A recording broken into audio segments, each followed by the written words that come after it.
Hi, my name is Brendan, and in this video I'm going to teach you about the usefulness of a PV diagram to chemical engineers when looking at ideal gases.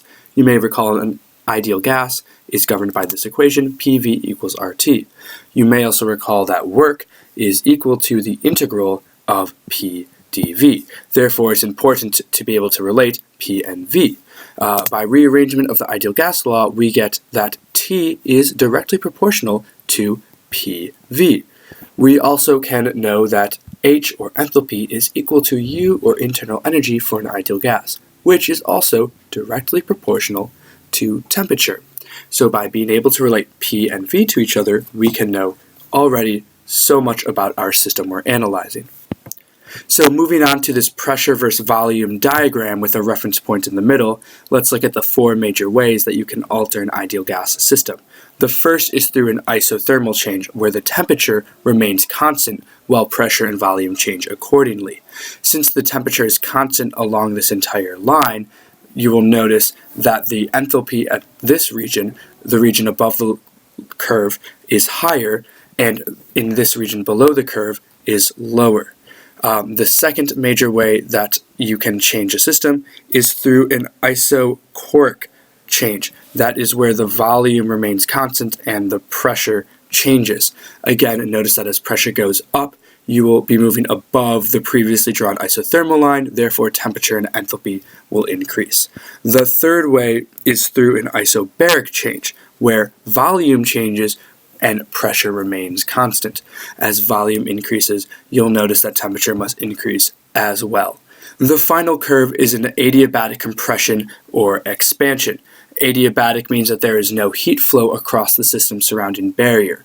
Therefore, with compression, there will be an increase in temperature, and thus this curve is much steeper. So now that we know our four ways to alter an ideal gas system, let's put that to use through a system that starts and ends at this point 1. If you want to try this example on your own, now is a good time to pause the video.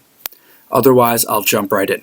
So we can see our first step is adiabatic heating. So adiabatic heating will require a compression and a steep curve. That will go to point 2 here. Now our second step will be isothermal compression. That will also involve a decrease in volume, but at a much less steep curve. So we can see that point 3 will be about here. In order to find our fourth point, we must look at our next two steps. To get from point 3 to point 4, we have isochoric cooling, which will look like a vertical line downwards.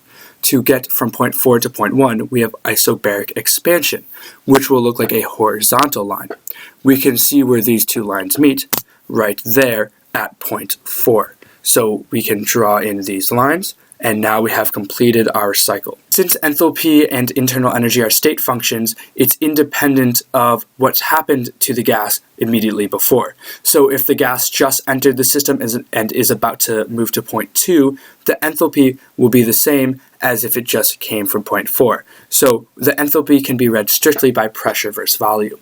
So when we trace the path of point 1 to point 2, to point 3, to point 4, and back to point 1, the total net change in enthalpy will be 0. That's a very important fact to understand.